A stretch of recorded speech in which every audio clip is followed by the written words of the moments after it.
Pada suatu hari di kota Baghdad, Istana Khalifah Harun al-Rashid kedatangan seorang ulama asing dari negeri jauh. Ulama itu dikenal pandai berdebat dan sering menguji para cendekiawan di berbagai kerajaan. Dengan jubah panjang dan sorot mata yang tajam, ia masuk ke balairung istana dengan penuh keyakinan diri. Setelah memberi salam, ia berkata lantang, "Wahai Amirul Mukminin, izinkan aku mengajukan sebuah pertanyaan yang tak pernah bisa dijawab dengan tuntas oleh banyak ulama di negeri-negeri yang telah kulalui." Raja Harun menatapnya dengan penuh wibawa. "Katakanlah pertanyaanmu. Di istanaku ini selalu terbuka ruang bagi ilmu dan hikmah." Ulama itu berdiri tegak dan mengangkat tongkat kayunya, lalu berkata dengan suara menggelegar, "Kenapa Allah menjadi Tuhan? Mengapa bukan yang lain? Bukankah di dunia ini ada matahari yang memberi cahaya, bulan yang menerangi malam, bahkan raja yang berkuasa atas rakyatnya?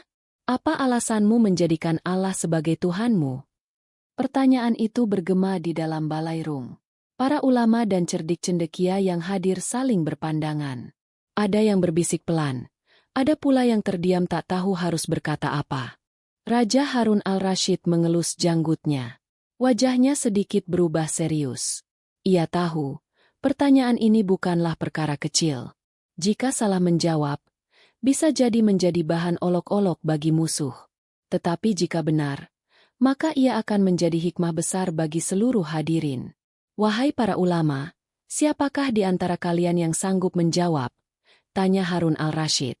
Namun, satu persatu ulama yang hadir menundukkan kepala. Mereka takut jawaban mereka dianggap tidak sempurna. Balairung istana menjadi hening. Hanya terdengar desiran angin yang masuk dari jendela-jendela besar. Raja Harun pun termenung sejenak. Lalu tiba-tiba ia teringat seseorang, si cerdik nan jenaka, yang kerap menjawab persoalan pelik dengan cara sederhana. "Panggilkan Abu Nawas," perintah raja dengan suara lantang. Seorang pengawal bergegas keluar istana. Bisik-bisik mulai terdengar di antara para hadirin. Ada yang tersenyum geli, ada pula yang meragukan. "Abu Nawas? Bukankah ia lebih suka bermain kelakar daripada berdebat soal agama?" bisik seorang ulama muda. Namun sebagian yang lain justru menanti dengan penuh rasa ingin tahu. Sebab mereka tahu, seringkali Abu Nawas justru mampu menjawab persoalan yang tak terjangkau oleh akal ulama besar sekalipun. Di kejauhan, tampak sosok sederhana berjalan santai menuju istana. Ia adalah Abu Nawas, dengan sorban yang agak miring dan langkah kaki yang ringan, seakan-akan ia tak tahu bahwa sebuah persoalan besar sedang menantinya. Dengan wajah tenang, ia masuk ke dalam balairung, memberi salam, lalu menunduk hormat kepada Khalifah Harun al-Rashid. Raja Harun memandangnya dan berkata, "Abu Nawas, hari ini engkau kupanggil bukan untuk kelakar, melainkan untuk menjawab satu pertanyaan yang membuat semua orang terdiam." Abu Nawas mengangkat wajahnya dan tersenyum tipis. "Pertanyaan apakah itu, tuanku?" Raja menoleh kepada ulama asing tadi. "Sampaikanlah sekali lagi pertanyaanmu." Ulama itu menatap Abu Nawas dengan penuh rasa ingin menguji. Dengan suara lantang ia bertanya, "Wahai Abu Nawas, katakan padaku, kenapa Allah menjadi Tuhan, dan bukan yang lain?" Balairung mendadak hening. Semua mata kini tertuju pada Abu Nawas. Dan disitulah, kisah besar ini bermula. Balairung istana Baghdad kini terasa semakin tegang. Ulama asing itu berdiri dengan dada membusung, menatap Abu Nawas seolah ia adalah mangsa yang siap diterkam.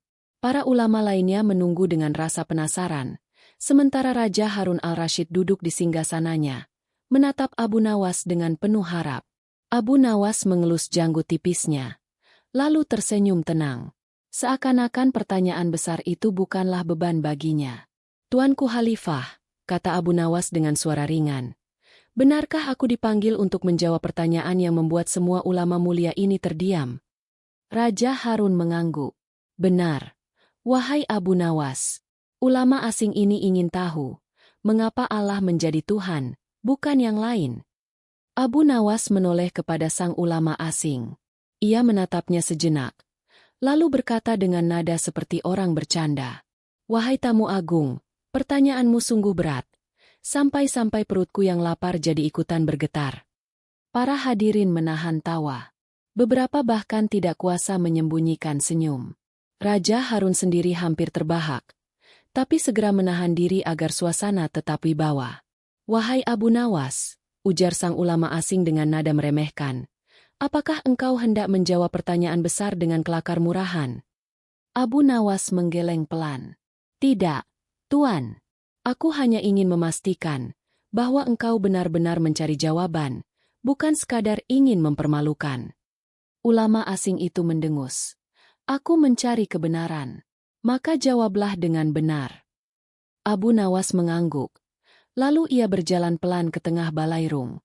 Dengan suara agak keras agar semua mendengar. Ia berkata, Tuanku Khalifah, sebelum aku menjawab pertanyaan ini, izinkan aku bertanya kepada sang ulama mulia. Silakan, kata Harun. Abu Nawas menoleh pada lawannya.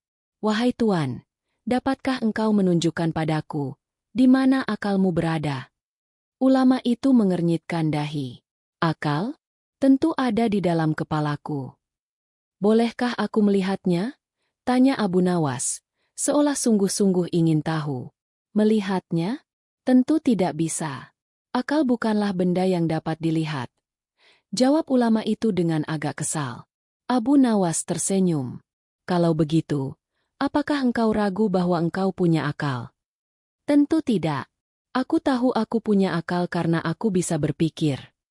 Abu Nawas menepuk tangannya pelan. Nah, demikian pula dengan Allah.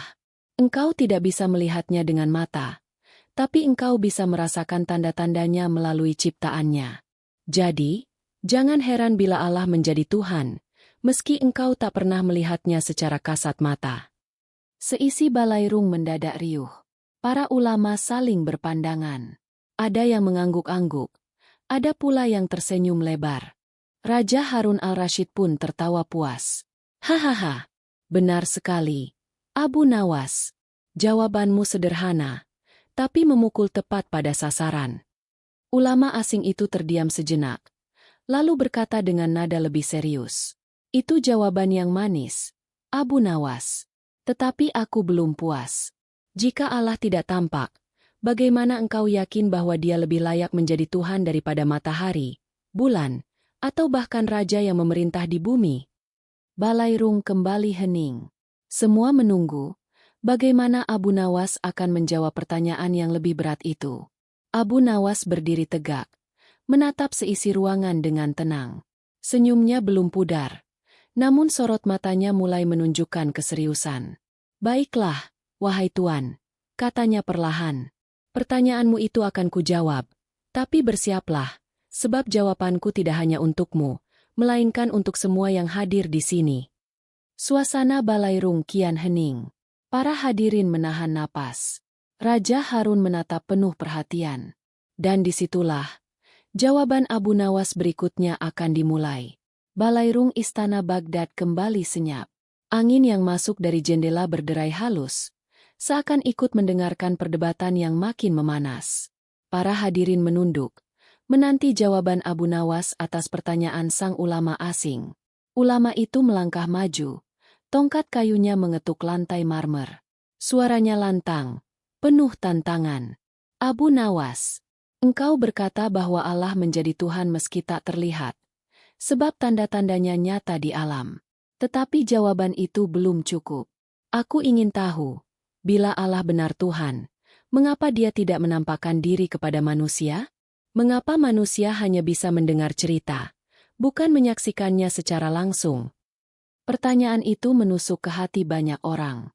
Beberapa ulama berbisik-bisik. Ada yang tampak gelisah. Mereka tahu, jika pertanyaan ini tidak terjawab, nama Baghdad bisa menjadi bahan olok-olok di negeri-negeri jauh. Raja Harun al-Rashid menghela napas panjang. Ia melirik Abu Nawas, berharap lelaki sederhana itu mampu menjawab.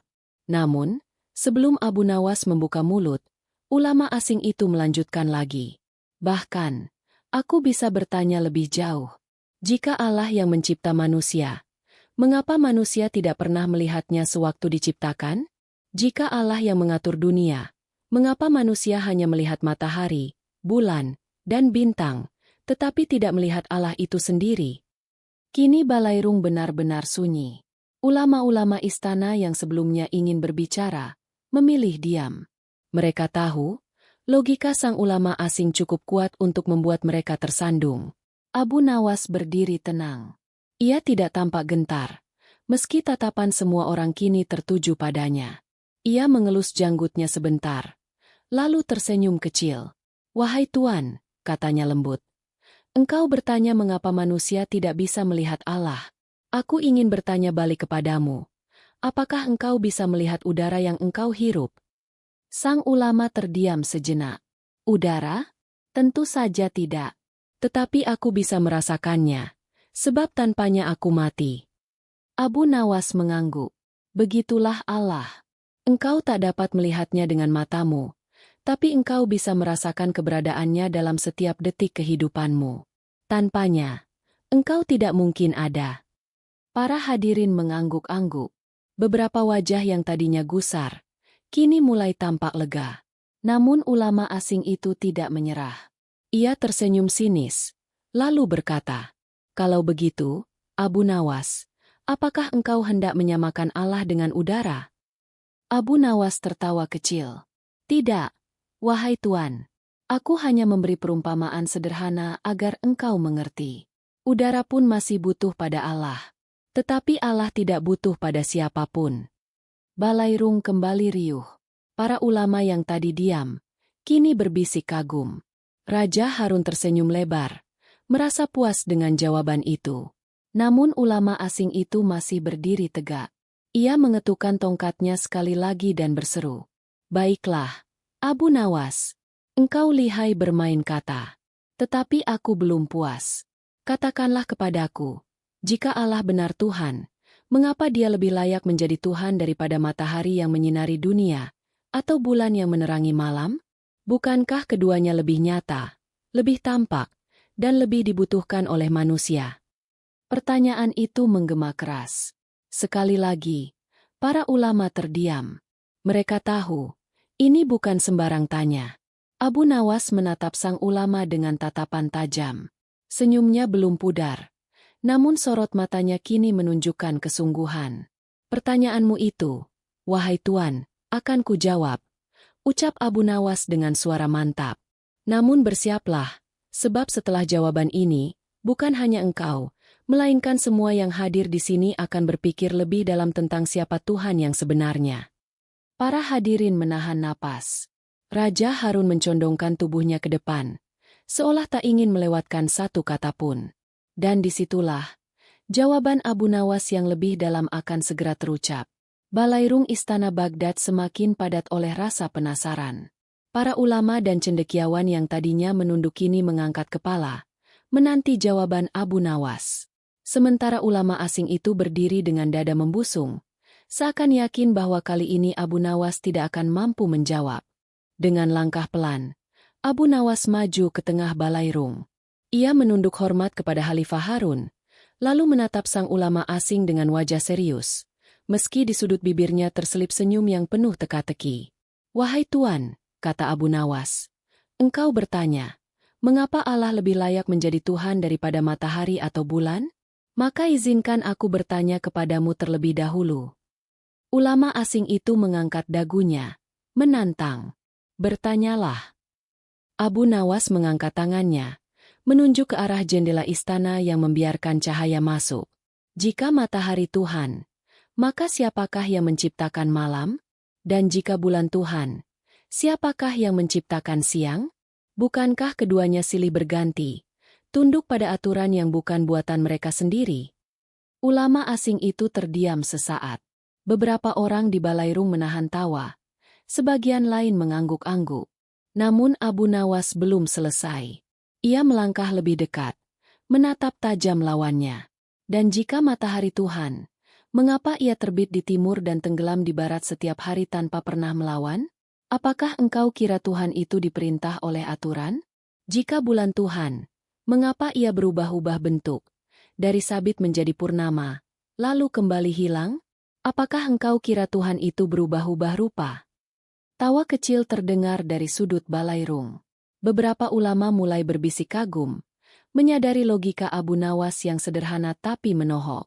Abu Nawas tersenyum, lalu melanjutkan dengan nada yang lebih jenaka. Andai matahari Tuhan, niscaya aku akan kepanasan setiap hari tanpa bisa tidur nyenyak di malam hari. Dan andai bulan Tuhan, tentu aku akan hidup dalam cahaya pucat, berjalan seperti kelelawar sepanjang masa. Wahai Tuan, apakah engkau sanggup hidup demikian? Seisi balairung pun tergelak. Bahkan Raja Harun al-Rashid yang biasanya menjaga wibawa, kali ini tertawa terbahak-bahak. Hahaha, Abu Nawas, engkau memang pandai. Jawabanmu sederhana tapi menusuk hingga ke jantung. Ulama asing itu berwajah merah padam. Ia tidak menyangka Abu Nawas akan menggunakan logika sederhana bercampur kelakar untuk meruntuhkan hujahnya. Namun ia tidak ingin mengaku kalah. Dengan suara keras, ia berseru, "Engkau cerdik bermain kata, Abu Nawas. Tetapi aku masih belum puas. Jika Allah benar Tuhan, maka buktikanlah bahwa Dia tidak bergantung pada siapapun." Balairung kembali hening. Pertanyaan itu lebih berat dari sebelumnya. Semua mata menatap Abu Nawas, menanti apakah ia mampu menjawab ujian berikutnya. Abu Nawas menunduk sejenak, lalu mengangkat kepalanya dengan senyum penuh keyakinan. "Baiklah, wahai Tuan," ujarnya. "Pertanyaanmu itu akan kujawab dengan satu kalimat sederhana, dan setelah itu engkau sendiri yang akan terdiam." Para ulama menahan napas. Raja Harun condong ke depan, matanya berbinar. Dan disitulah, Abu Nawas bersiap memberi jawaban yang lebih dalam lagi. Jawaban yang akan mengguncang hati semua yang hadir. Balairung istana kini sunyi senyap. Para ulama, para pejabat, bahkan para pengawal yang berdiri di sudut-sudut ruangan, semuanya menahan napas. Mereka menunggu apa yang akan diucapkan Abu Nawas. Sementara ulama asing itu berdiri tegak, tongkat kayunya menggema ketika menghentak lantai. Wajahnya merah padam, tetapi matanya menyala penuh tantangan. "Buktikan, Abu Nawas," serunya. "Buktikan bahwa Allah lebih layak menjadi Tuhan, sebab Dia tidak bergantung pada siapapun." Abu Nawas mengelus janggutnya sebentar, lalu berkata dengan suara jernih yang terdengar ke seluruh ruangan. "Wahai Tuan, engkau tadi menjadikan matahari dan bulan sebagai calon Tuhan. Baiklah, katakanlah kepadaku, apakah matahari bisa bersinar tanpa Allah yang menciptakan api dan cahaya?" Sang ulama terdiam sejenak, lalu menjawab, "Matahari bersinar karena dirinya sendiri." Abu Nawas tersenyum tipis. "Jika demikian, mengapa pada malam hari sinarnya lenyap dari pandangan kita? Apakah Tuhan bisa hilang hanya karena bumi berputar? Jika benar Ia Tuhan, tentu Ia hadir di segala waktu, di segala tempat." Bisik-bisik terdengar dari para ulama. Mereka mengangguk, membenarkan kata-kata Abu Nawas. Abu Nawas melanjutkan, suaranya semakin mantap. "Dan bulan yang engkau agungkan itu, ia hanyalah batu besar tanpa cahaya. Sinar yang engkau lihat darinya, hanyalah pantulan dari cahaya matahari. Bagaimana mungkin sesuatu yang meminjam cahaya disebut Tuhan? Tuhan sejati tak meminjam, tak meminta, tak bergantung pada siapapun." Seisi balairung bergemuruh. Raja Harun tersenyum lebar, puas mendengar jawaban yang penuh hikmah. Namun Abu Nawas belum selesai. Ia menoleh ke arah hadirin, lalu berkata dengan nada serius, "Ketahuilah, wahai Tuan, segala yang ada di dunia ini saling bergantung. Manusia bergantung pada makanan. Makanan bergantung pada tanah. Tanah bergantung pada air. Air bergantung pada hujan. Hujan bergantung pada awan. Awan bergantung pada angin. Dan angin pun tunduk pada hukum yang Allah tetapkan." Ia berhenti sejenak, lalu mengangkat tangan ke langit-langit istana. "Maka siapakah yang tidak bergantung pada siapapun? Dialah Allah yang Maha Esa. Dia tidak membutuhkan apapun, tetapi segala sesuatu membutuhkannya. Itulah sebabnya hanya Allah yang layak disebut Tuhan." Balairung menjadi hening. Semua orang terdiam, merenungkan kalimat-kalimat itu. Raja Harun menatap Abu Nawas dengan mata berbinar, Sementara para ulama yang tadinya diam kini menunduk, kagum akan kecerdasan yang dibalut kesederhanaan. Sang ulama asing pun tidak segera menjawab. Bibirnya bergerak-gerak, tetapi tak ada kata yang keluar. Wajahnya kini pucat, seolah kata-kata Abu Nawas telah menembus ke dalam hatinya. Namun ia masih mencoba berdiri tegak. Dengan suara bergetar, ia berkata, "Engkau menjawab dengan kata-kata indah, Abu Nawas. Tetapi apakah engkau bisa membuktikan dengan logika yang lebih dalam lagi, mengapa Allah satu-satunya Tuhan, bukan yang lain?" Abu Nawas menatapnya lama, lalu tersenyum penuh keyakinan. "Baiklah, wahai Tuan, pertanyaanmu itu akan kujawab, dengan kalimat yang membuatmu sendiri tak kuasa untuk menentang." Para hadirin kembali menahan napas. Mereka tahu, jawaban Abu Nawas berikutnya akan menjadi pukulan terakhir dalam perdebatan ini. Balairung Istana Baghdad diliputi suasana hening yang menegangkan. Lampu-lampu minyak bergoyang perlahan, seakan ikut menunggu kata-kata berikutnya dari Abu Nawas. Ulama asing itu menatap dengan penuh penasaran, namun wajahnya sudah tidak lagi setegar sebelumnya. Ia masih berusaha tampak yakin, meski sorot matanya bergetar. Abu Nawas berdiri tegak di tengah balairung. Ia memandang seisi ruangan, dari para ulama, pejabat, hingga Raja Harun al-Rashid di singgasananya. Suaranya jernih, penuh ketenangan. "Wahai Tuan, engkau bertanya, mengapa Allah jadi Tuhan, bukan yang lain? Maka dengarkanlah. Tuhan sejati adalah Dia yang tidak bergantung kepada apapun, dan segala sesuatu bergantung kepadanya. Itulah sebabnya Allah disebut Es-Syamad." Ia berhenti sejenak, lalu melanjutkan dengan suara yang lebih dalam. "Jika matahari Tuhan, Ia bergantung pada waktu terbit dan terbenam. Jika bulan Tuhan, Ia bergantung pada cahaya matahari. Jika bintang Tuhan, Ia bergantung pada malam. Jika Raja Tuhan, Ia bergantung pada rakyatnya. Tetapi Allah tidak butuh pada apapun. Dialah yang membuat matahari, bulan, bintang, bahkan raja sekalipun. Dialah yang mengatur pergantian siang dan malam. Dialah yang memberi hidup dan mengambilnya kembali." Para hadirin terdiam. Tidak ada suara, kecuali desiran napas yang tertahan. Abu Nawas menunduk sebentar, lalu menengadah. Tangannya terangkat seakan menunjuk ke langit.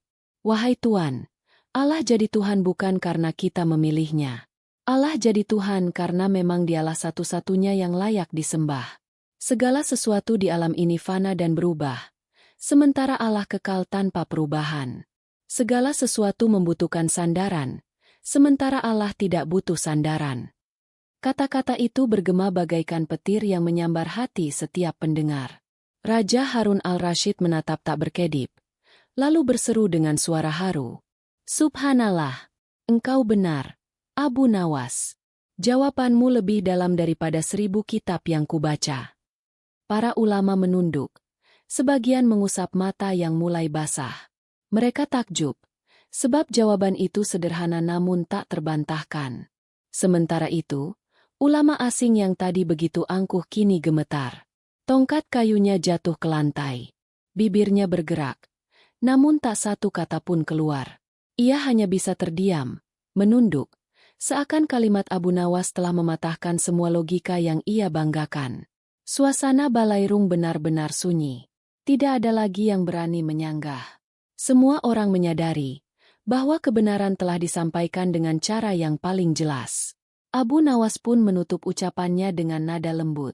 "Wahai Tuan, engkau bertanya siapa Tuhan yang sebenar. Maka ketahuilah, bukanlah matahari, bukan bulan, bukan bintang, bukan raja, tetapi Allah yang Maha Esa, yang tidak bergantung kepada siapapun." Itulah jawaban yang membuat hati terdiam. Dan benar, seluruh balairung terdiam. Balairung Istana Baghdad masih hening. Hanya suara langkah kecil terdengar ketika seorang pelayan lewat membawa kendi air. Semua mata tetap tertuju pada Abu Nawas dan ulama asing yang kini terdiam. Wajahnya pucat dan penuh kegelisahan. Raja Harun al-Rashid yang sejak tadi duduk tegak di singgasananya akhirnya berdiri. Dengan suara lantang namun bergetar oleh haru, ia berkata, Segala puji bagi Allah, Tuhan semesta alam. Hari ini aku mendengar jawaban yang meneguhkan hatiku. Jawaban yang lebih tajam dari pedang, lebih terang dari cahaya matahari, dan lebih menyejukkan dari embun pagi. Wahai Abu Nawas, engkau telah mengajarkan kami hakikat ketuhanan dengan cara yang tak terbantahkan.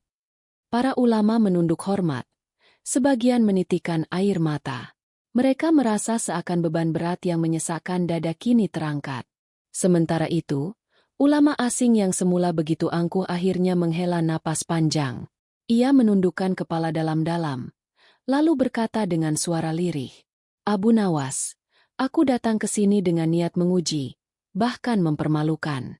Tetapi engkau telah menjawab dengan hikmah, dan aku tidak mampu membantah. Engkau benar, hanya Allah satu-satunya Tuhan, yang tidak bergantung pada siapapun. Kata-kata itu membuat seisi balairung bergemuruh. Sebagian berseru Allahu Akbar, sebagian lain mengangguk penuh rasa syukur. Raja Harun mendekati Abu Nawas. Ia menepuk bahu lelaki sederhana itu dan berkata, engkau bukan hanya penawar gelisahku, tetapi juga cahaya bagi istanaku. Andai setiap ulama mampu menyampaikan kebenaran dengan kebijaksanaanmu, niscaya tiada hati yang tersesat. Namun Abu Nawas hanya menunduk. Senyumnya sederhana, matanya teduh. Ia menjawab pelan, Tuanku Khalifah, janganlah engkau meninggikan diriku. Aku hanyalah hamba biasa. Jika ada kebenaran dalam ucapanku, itu semua berasal dari Allah semata. Dan jika ada kekeliruan, maka itu dari diriku sendiri yang penuh kelemahan. Ucapan itu membuat suasana semakin haru. Para hadirin merasa rendah hati Abu Nawas lebih berharga daripada jawaban cerdasnya. Raja Harun lalu mengangkat tangannya, memimpin doa.